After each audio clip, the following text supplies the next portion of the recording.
자, 성경에 보면은 하늘 아래는 모두 저마다 자기의 때가 있다라고 했어요.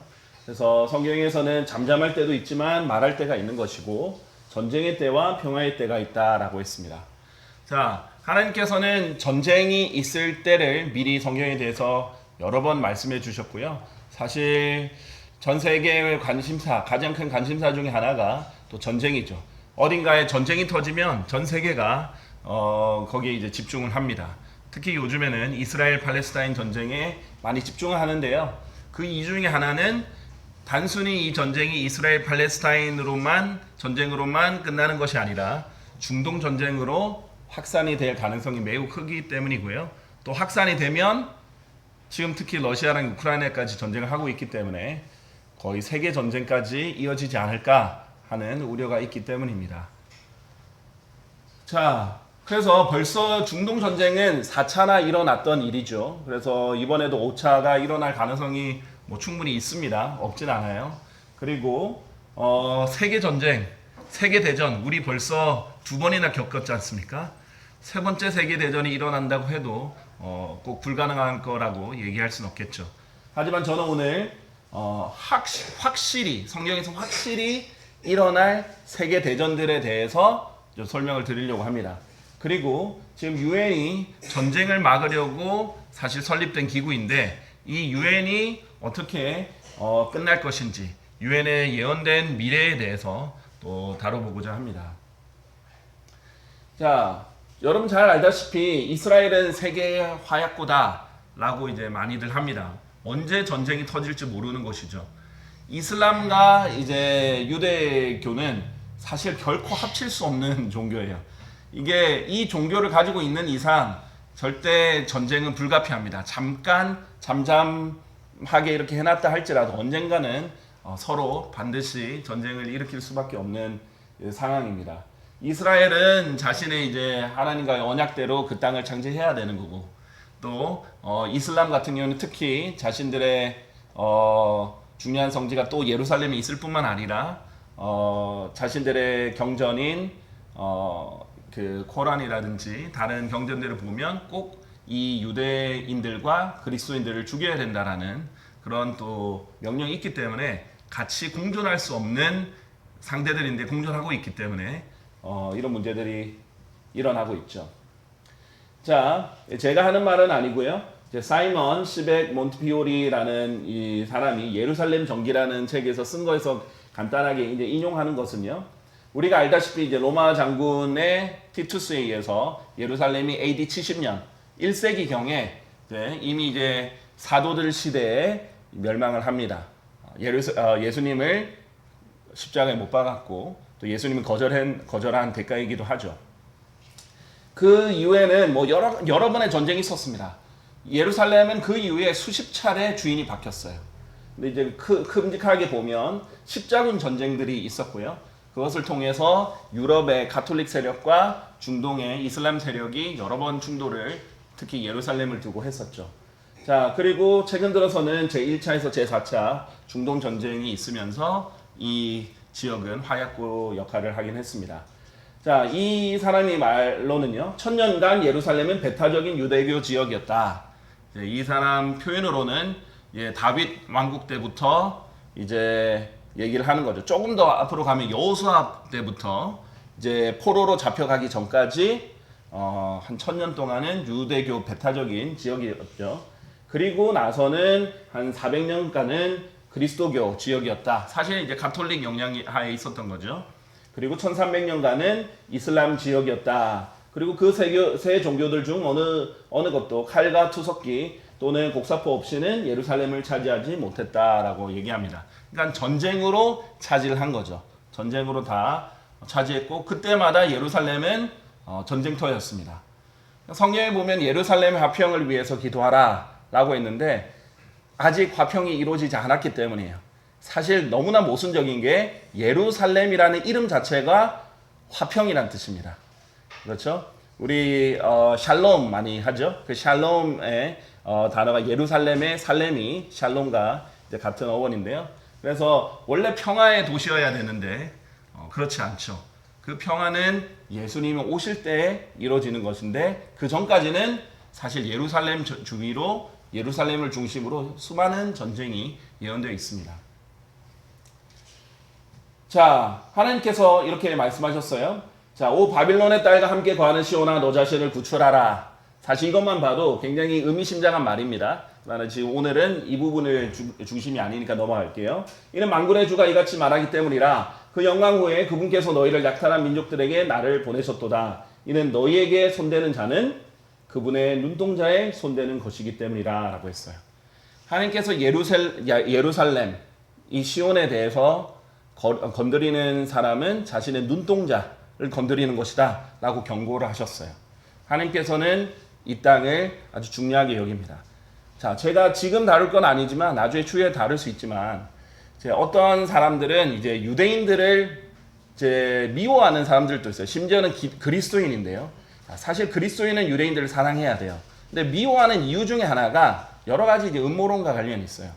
뭐 로스차일드라든지 그 그림자 정부를 뒤에서 관장하는 사람들이라든지 유대인들이 관여가 돼 있거든요. 그러니까 이제 미워하는 것은 심령적으로 이해가 됩니다. 유대인들이 착해서 그런 게 아니에요. 유대인들은 고집도 세고 돈 욕심도 많고 음모도 잘 꾸미는 사람들이에요.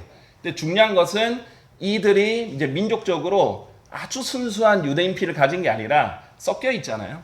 유럽에도 갔었고 온 세계에 흩어져 있다가 온 사람들이기 때문에 그 핏줄 때문에 이 사람들은 진짜 유대인들이 아니야 라고 그래서 또 증오하시는 미워하시는 기독교인들도 있습니다. 근데 여러분이 이제 에스더를 읽어보면 조금 더 이해될 거예요. 또 구약을 읽어보면 알다시피 순수 핏줄만이 이스라엘을 꼭 보장하는 게 아니에요. 심지어는 핏줄이 순수하게 이스라엘인이라 할지라도 이스라엘 민족 가운데서 끊어질 수 있습니다. 심지어는 뭐 안식일 안 지킨다든지 할례를 안 받는다든지 얼마든지 끊어질 수 있어요. 핏줄보다 더 중요한 게 뭐냐면 본인이 유대인이 되겠다라는 거예요. 자기가 유대교를 믿겠다라고 하는 것이 구약의 율법을 따르겠다라고 하는 것이 훨씬 더 중요한 요소예요. 여러분 에스더 끝날 때 어떻게 끝날 때 뭐라고 하는지 아세요? 페르시아에 있는 수많은 민족들이 이제 하나님께서 하만을 처리하시고 그렇죠? 모르드게를 통해서 유대인들을 이렇게 부상시키시잖아요. 성경에서 뭐라고 하냐면 그때 많은 사람들이 유대인들이 되었다라고 되어 있어요. 유대인이 아닌 사람도 유대인 될 수 있습니다. 유대인 개종자 사도행전 2장에 보면 그 수많은 사람들 중에 유대인 개종자들이 나와요.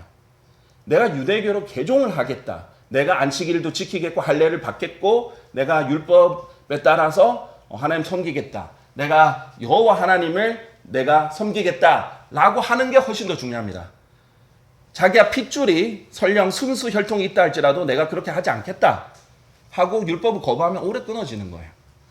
어쨌든 그래서 이제 유대인들에게 중요한 것은 이제 핏줄도 중요하죠. 아브라함의 자손이어야 되기 때문에 중요합니다. 그런데 여러분 잘 아시다시피 다윗만 해도 엄청나게 많이 섞인 핏줄이에요. 다윗의 이제 그 계보로 올라가면 자기 이제 증조 할머니나 그 고조 할머니가 다 이방인이었죠. 라합도 그렇고 롯도 그렇고 다 이방인들이었습니다. 자기는 이방인들이지만 유대인으로 편성이 되는 사람들이 있어요. 라합도 룻도 이방인이었고 심지어 룻은 모압 여인이었는데 모압 쪽 자체는 원래 유대인들의 일부가 못 됩니다. 10대까지도 절대 못 들어간다 이렇게 얘기를 했는데 여인이기 때문에 특히 또 믿음이 있었기 때문에 하나님께서 넣어주신 거고요. 또 원래 라합 같은 경우는 멸해야 되는 그 가나안족에 있던 사람들이었잖아요. 그런데도 편성이 될 수 있어요. 특히 이제 여자였기 때문에 가능을 한 거죠. 자, 이렇듯 이제 씨는 섞일 수 있어요. 씨는 섞일 수 있는데 제일 중요한 거는 어쨌든 내가 하나님을 섬기고 할례를 받고 안식일을 지키고 하는 그것을 지키는 유대인이라는 그 정체성이 더 중요한 겁니다.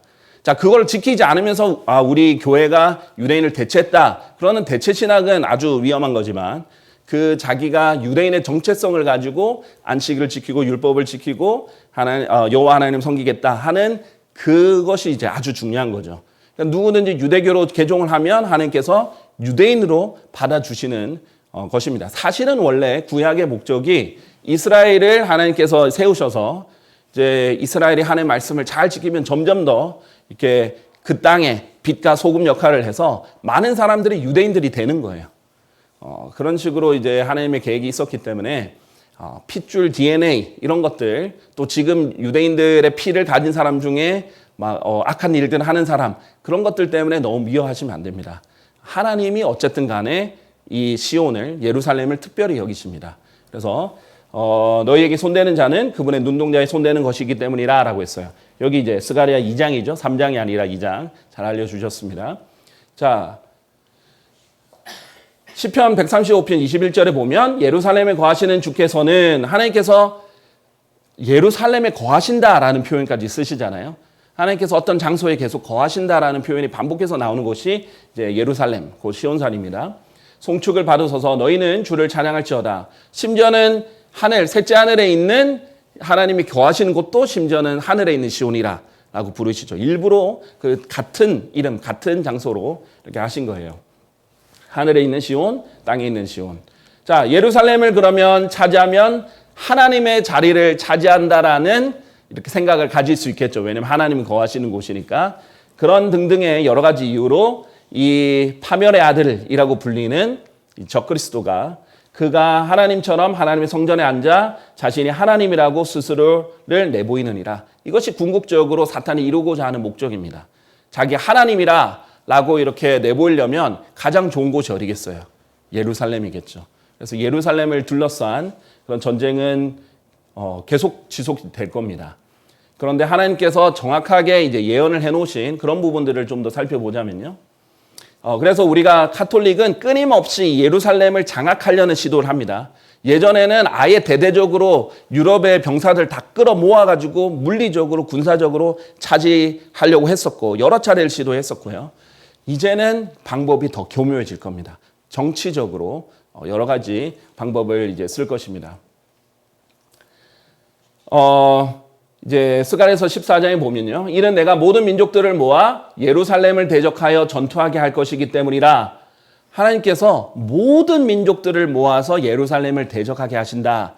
라는 이런 세계 대전에 대한 예언들이 있어요. 제가 차후에 가면서 하나씩 구체적으로 이제 설명을 드릴 텐데, 이때 되면 끔찍하게 됩니다. 이 예루살렘이.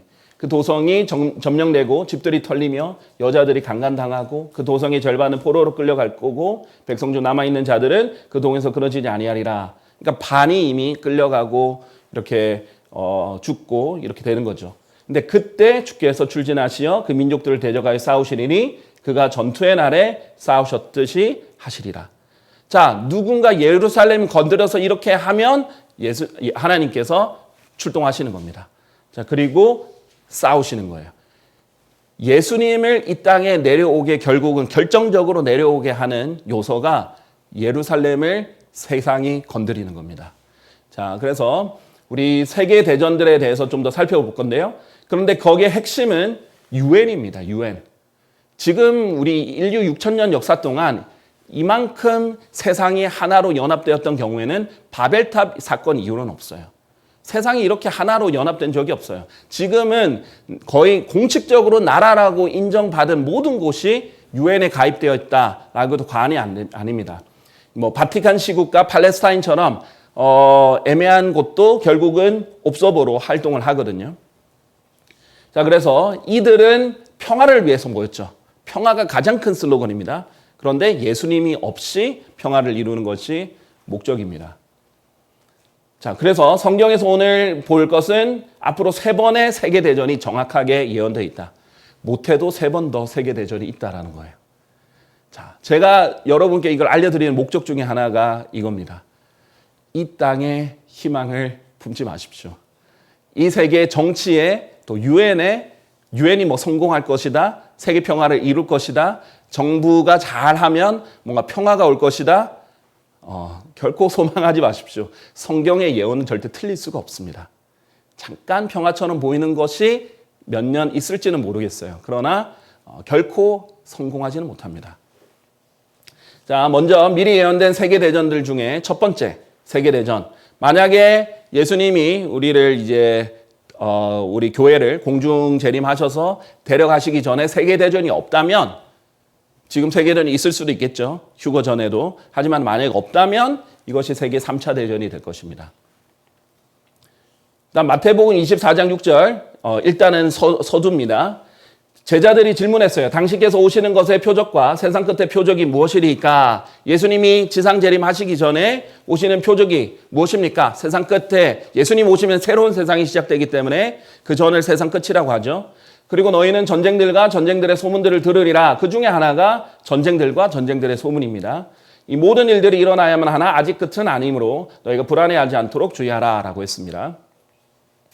또 이는 민족이 민족을 대적하여 일어날 것이요 왕국이 왕국을 대적하여 일어날 것이기 때문이라. 그리고 기근들과 역병들과 지진들이 각지에 있으리라. 이 모든 것들이 비탄스러운 고통들의 시작이라 라고 했습니다. 자, 그래서 전쟁들은 많이 있을 거예요. 하지만 이제 아주 중요한 전쟁, 세계 대전으로 성경에서 이제 세 가지를 보면요. 아까 말씀드렸죠. 적그리스도가 그의 때에 나타내 보이기 위해 엉드르고 있는 것이 무엇인지 너희가 이제 아느니라. 이는 죄악의 신비가 우리 경건의 신비가 하나님께서 인간의 몸으로 나타나시는 거였죠. 죄악의 신부는 사탄이 육화가 되어서 나타나는 적그리스도입니다. 이미 활동이기 때문이다라고 했어요. 그런데 적그리스도가 나타난 건 아니라도 이 신비는 활동을 계속하고 있습니다. 자, 그리고 수많은 적그리스도들이 있어요. 마지막 최후의 적그리스도는 아직 안 나타났지어도 적그리스도 자체는 계속 활동하고 있습니다. 오직 지금 막고 있는 자가 막을 것이나 그가 그 길에서 옮겨질 때까지 막을 것이라. 자, 이 교리적으로는 좀 더 들어가야 되겠지만 간단하게 설명하면 이 적그리스도 스스로가 막고 있는 거예요. 지금 때가 안 됐으니까. 그 막고 있는 자가 막을 것이나 그가 그 길에서 옮겨질 때까지 스스로가 옮겨질 때까지 막고 있는 겁니다. 그래서 완전히 이 때가 되면 완전히 이제 파멸의 아들이 나타날 거예요. 죄의 사람이 파멸의 아들로서 나타날 것입니다. 자, 그리고 다니엘서 11장 21절 보면 그리고 그의 영제에서 한 비열한 인물이 서리니, 자, 이 비열한 인물이 적그리스도와 관련이 있는 인물인데요. 그들은 그에게 왕국의 영예를 주지 아니하리라. 그러나 그는 평화롭게 들어와서, 평화가 아주 중요합니다. 슬로건이에요. 아첨들로 그 왕국을 얻어내리라. 아첨하는 거예요. 좋은 말, 듣기 좋은 말을 해서 거짓말이라도 상관없습니다. 듣기 좋은 말로 이 평화를 얻고 그 왕국을 얻어낼 겁니다. 말로 얻어내는 거예요. 참 교묘하죠. 전쟁이 아니라 결국은. 자, 그래서 이 말에 넘어갑니다. 이스라엘이 넘어가서 적그리스도와 언약을 맺는데 성경에서는 사망과 맺었다. 너희가 사망과 언약을 맺었다. 그러니까 이스라엘이 예수님을 신뢰를 안 하고 이 대환란 때 예수님을 신뢰를 안 하고 이 적그리스도를 신뢰를 하는 거예요. 그러니까 예수님을 신뢰 안 하니까 결국 맺는 언약이 사망과 맺는 언약이에요. 지금 이스라엘도 마음대로 못하죠. 자꾸 세계 이 국가들을 눈치를 자꾸 보잖아요. 거기 유엔에 속하려고 하고 그런 것들이 있는 거예요. 그런데 결국 이 언약은 이제 무효화가 될 겁니다. 그래서 제가 이제 여기서 직접적으로 인용돼야 될 구절이 이제 계시록 6장입니다. 계시록 6장. 근데 계시록 6장에 대해서는 제가 한번 자세히 다룰 게 있을 것 같아서 조금 미뤘는데 계시록 이제 6장에 보면 말탄자들이 이제 나오죠. 그 말탄자들이 나오면서 큰 칼, 큰 전쟁을 가지고 옵니다. 자, 그때 세계 대전이 이제 큰 전쟁이 일어날 건데 세계 인구가 어마어마하게 줄어들 거예요. 자, 그 부분에 대해서는 다음에 이제 기회가 될 때 자세히 다루겠습니다. 일단은 지금 간략하게 설명을 합니다. 이 적그리스도가 나타나는 시기에 또는 이제 완전히 드러나기 전에 일어날 세계 대전 이고요. 두 번째 미리 예언된 세계 대전들은 이제 아마겟돈 전쟁이라고 여러분이 아시는 전쟁입니다. 스가랴서 12장 2절에 보면 내가 예루살렘을 주위에 있는 모든 백성에게 전율의 잔으로 만들겠으니 곧 그들이 유다와 예루살렘을 대적하여 포위할 때, 자, 모든 백성이 유다와 예루살렘을 대적하여 포위한다 라고 했고요. 자, 예레미야서 46장 10절 이건데요. 만군의 주 하나님이 유프라테스 강가의 북쪽 지방에서 희생 제물을 얻을 것이기 때문이라. 자, 이게 지금 중동 지도인데요. 예루살렘이 이제 이쪽쯤에 있죠. 그 다음에 시리아 다마스커스가 이쪽에 있고, 이 중동, 여기 이란에 있고요. 이 중동 지역을 관통하는 이 강이 바로 유프라테스 강입니다. 유프라테스 강의 북쪽이 이제 시리아가 있는 거거든요. 그래서 지금 유프라테스 강가의 이제 북쪽을 얘기하고 있고요. 그 강의 물이 말라버렸으니 이 유프라테스 강이 굉장히 큰 강인데 말라버릴 것이고 동방의 왕들의 길이 예비되게 하렵니다. 동쪽에서 동방의 왕들이 어마어마한 군사들, 2억 명이 넘는 군사들과 함께 쳐들어오는 그런 것이 계시록의 상세 예언이 되어 있습니다. 우리가 흔히들 잘 알고 있는 아마겟돈 전쟁이죠. 반드시 일어날 전쟁이에요. 근데 어디를 향해 옵니까? 예루살렘을 향해 옵니다. 그러니까 이게 세계 3차 대전들이 세계의 대전들이 다 예루살렘과 관련해서 전쟁들이 세계 대전들이 예언되어 있습니다. 그리고 그날에 이러한 일이 있으니 주께서 보세요. 하나님께서 그 강의 수로부터 이집트의 개울까지 물리치시리라. 자, 이 이집트의 개울까지 물리치시리라. 그리하면 오 너희 이스라엘 자녀들아 너희가 하나씩 모이리라. 자, 대환란 때 다시 흩어졌다가 다시 모이는 일이 있을 거예요. 이스라엘인들이. 그런데 주께서 이때부터 여기부터 여기까지 물리치신다라는 얘기를 하십니다. 그래서 구체적으로 이 아마겟돈 전쟁 계시록 19장에 이제 설명되어 있는 하늘에서 이제 내려오셔서 치시는 전쟁인데요. 그냥 한 번에 딱 내려와서 끝 하시는 게 아니에요. 이게 경로가 있습니다. 다양한 요충지에 대해서 하나님께서 언급하시는데요. 그 중에 첫 번째가 시리아의 수도죠. 다마스쿠스예요. 이스라엘의 가장 큰 적 중에 하나가 시리아, 또 이란 이렇게 있죠. 시리아를 치십니다. 나는 다마스쿠스의 빗장을 깨고 아웬 평야부터 거주자를 끊으며 엘의 집에서 왕호를 잡은 그를 끊겠노라. 다마스쿠스에 대한 엄중한 부담이라. 보라, 다마스쿠스는 도시가 되는 것에서 제외되었나니 그것은 폐허더미가 되리라. 하나님께서 이제 심판을 오실 때 심판하시는 곳 중에 하나가 다마스쿠스가 될 겁니다. 그리고 티루스가 있죠. 성경에서 자주 나오는 이제 티루스 쪽인데 여기도 지금 이스라엘에게 적대 관계가 있는 곳입니다. 주가 이같이 말하노라. 티루스의 서너 가지 불법들로 인하여 내가 그곳의 형벌들을 돌이키지 아니하겠노라. 그러나 내가 티루스의 성벽들 위에 불을 보내겠으니 그 불이 그곳의 궁전들을 집어삼키리라 라고 하셨어요. 자, 그 다음 이제 메기돈 골짜기. 이게 이제 구약에서는 메기돈, 신약에서는 메기도, 그리고 히브리어로 조금 더 가면은 아마겟돈이라는 장소입니다. 메기돈이랑 아마겟돈 같은 장소가 되는 거예요. 헬라어는 이제 메기도라고도 합니다. 자, 그래서 그날에는 예루살렘에 엄청난 애곡이 있으리니 마치 메기돈 골짜기에 하단림몬의 애곡과 같으리라. 스가랴서 12장 이렇게 얘기했습니다. 이 관련된 게 다 지금 아마겟돈 전쟁과 관련이 있어요.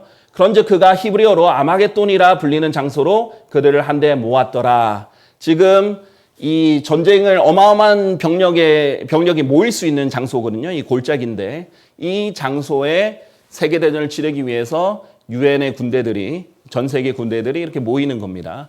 여기서 이제 큰 전투가 벌어질 겁니다. 자, 하나님, 예수님께서 다마스커스도 치시고 티루스도 치시고 그 다음에 무기또 이 골짜기에서 유엔 군대를 치시겠죠. 그러니까 결국 유엔은 이스라엘 편에 결국 안 쓸 겁니다. 이스라엘이 헛된 소망을 품고 있는 거예요. 유엔이 자기 편이 될 줄 거라고. 언약도 맺을 거예요. 잘못된 희망을 품은 거죠. 자, 그리고 가자도 하나님께서 치실 겁니다. 직접 치실 겁니다. 지금 이제 문제가 일어나고 있는 것이 바로 이 가자죠. 주가 이같이 말하노라. 가자의 서너 가지 불법들로 인하여 나는 그 형벌을 돌이키지 않겠노라. 그러나 내가 가자의 성벽 위에 불을 보내겠으니 그 불이 그곳에 궁전들을 집어삼키리라. 특히 아모스에서 하나하나 잘 이렇게 예언을 해두고 계십니다. 그리고 이집트로 이제 치십니다. 이집트에 대한 온중한 분담이라. 보라, 주가 빠른 구름을 타고 이집트로 들어오리라. 재림 상황이죠. 그리고 그리하면 이집트의 우상들이 그의 면전에서 동요할 것이요 이집트의 마음이 그곳의 중심에서 녹아내리리라. 이렇게 지금 이집트 주변의 적대 국가를 다 치십니다. 지금 이집트는 이스라엘과 약간 몇 번 중동 전쟁에서 이렇게 부딪힌 이후로 직접 공격은 안 하고 있는데요. 그래도 지금 여기는 이제 이슬람 국가이기 때문에 언제든지 이스라엘을 칠 수 있는 곳이에요. 확 돌변하겠죠. 자, 등등 이런 지금 구도를 이 외에도 상세하게 보면 이 세부적인 내용들이 여기 더 있습니다. 그러나 이런 이제 이슬람 국가들에 치는 것을 하나님께서 직접 예언을 하셨어요.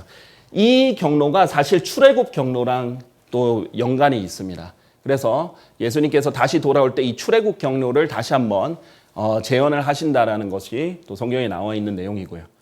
자, 그때는 어떤 일이 일어나냐? 대규모 전쟁이 일어나요. 아마겟돈 전쟁은. 왜냐하면 그 전에 계시록 6장에 있는 전쟁은 서로 이제 인간들끼리 치고받고 싸우는 거지만 이 전쟁은 온 세상이 예루살렘과 하나님을 대적해서 싸우는 거거든요. 근데 예수님이 오셔가지고 다 쓸어버리실 거예요. 그래서 이 아마겟돈 전쟁이 이제 독특한 전쟁인데요. 하나님께서 직접 말씀하세요. 내가 홀로 포도즙 틀을 밟았도다. 결국 예수님이 혼자서 다 쓸어버리십니다. 우리가 그 뒤에 그리스도인들이 예수님 재림하실 때 같이 와서 하나님의 군사들이 따르긴 하겠지만 직접 사실 실질적인 전투는 하나님이 다 하시는 거죠. 그리고 백성들 중에서는 아무도 나와 함께 하지 아니하였노라. 이는 내가 나의 분노 가운데서 그들을 밟을 것이요. 보세요. 이 포도즙 틀을 밟는 것이 이 비유입니다. 진짜 포도를 밟으신다는 게 아니라 사람들을 밟아서 피가 튀기는 것을 마치 포도즙 틀을 밟아서 튀기는 것처럼 비유하시고 이 사람들을 밟으실 거예요. 나의 노여움 가운데서 그들을 밟아 뭉갤 것이기 때문이라. 그리하면 그들의 피가 나의 의복들 위에 뿌려질 것이요 나는 나의 모든 의상을 얼룩지게 하겠노라. 이게 피가 다 튀어서 이 옷이 완전히 붉게 물들어 버립니다. 그래서 요한계시록 19장 13절, 19장이 이제 아마겟돈 전쟁에 대해서 직접적으로 잘 말을 하죠. 그분께서 피 속에 담겼던 겉옷으로 옷 입혀지셨더라. 그러니까 원래는 흰 의복인데 빨간 의복을 입고 오시는 겁니다.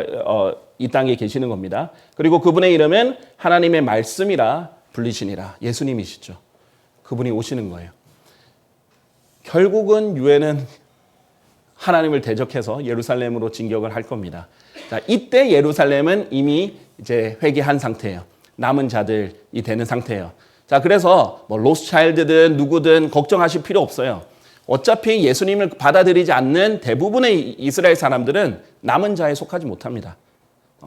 그 사람들 하나님께서 구원하시는 게 아니라 남은 자들, 진짜 순수하게 이제 예수님을 찾는 특히 대환란 때의 남은 자들이 예수님께 구원을 받는 것이기 때문이죠. 자, 그리고 얼마나 피가 많은지 계시록 14장 20절에는요. 그리고 그 포도즙 틀이 도성 밖에서 밟혔고, 자, 예루살렘 바깥쪽에서 밟히는 거죠. 이 무기토 골짜기가 예루살렘 밖에 있습니다. 피가 포도즙 틀 밖으로 나왔는데 심지어 말의 이 굴레들까지도 닿았다 이거죠. 말이 높잖아요. 말을 타고 있는 높은데 거기에 닿는다는 거죠. 1600 펄롱의 공간까지 이르렀더라. 자, 1600 펄롱 8분의 1마일입니다. 220야드예요. 딱 떨어지죠.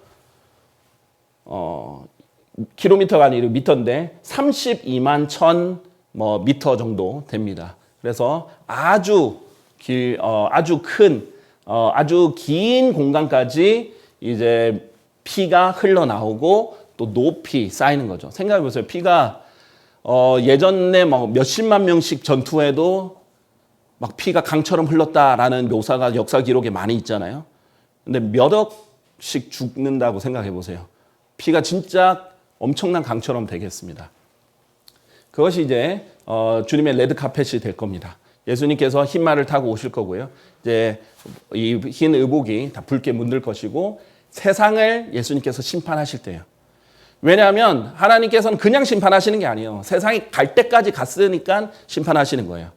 노아의 홍수 때도 마찬가지였고요. 이때는 적그리스도 안에서 아예 대놓고 하나님인 걸 알고 대적하러 옵니다.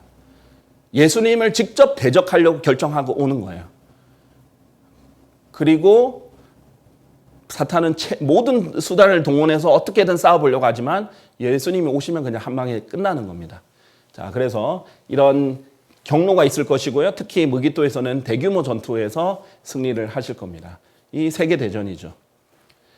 이때 이후로 천년왕국이 펼쳐지는 겁니다. 예수님이 이제 이 땅을 다스리게 되시는 거예요. 더 이상 악인들에게 맡기지 않으십니다.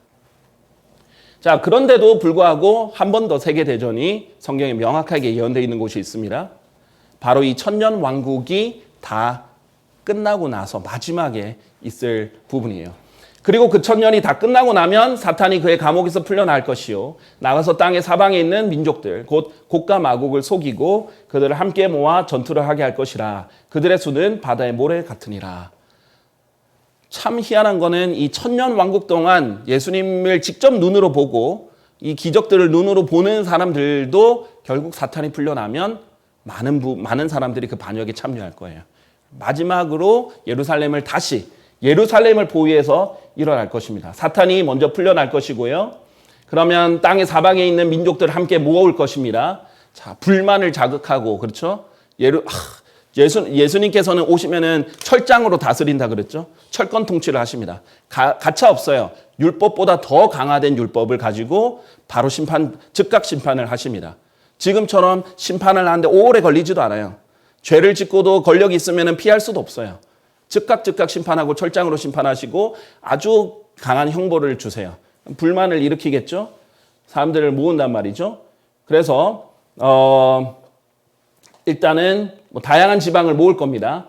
일단은 이 에스겔서 38장이 곡과 마곡이 언급되어 있는 곳인데 여러 가지 의견들은 있어요. 하지만은 이 마지막 곡과 마곡을 모으는 이 천년왕국 후의 전쟁과 직접적으로 관련이 있다라고 이제 보는 견해가 있는데 저도 여기에서 이제 일부 동의합니다. 만약에 지금 이 곡과 마곡과 관련된 전쟁이 일어난다면 100% 진짜 이 교리적으로 이때 일어나는 모두 이루어지는 성취라기보다는 이중 적용이라고 보는 것이 저는 더 타당하다고 봅니다.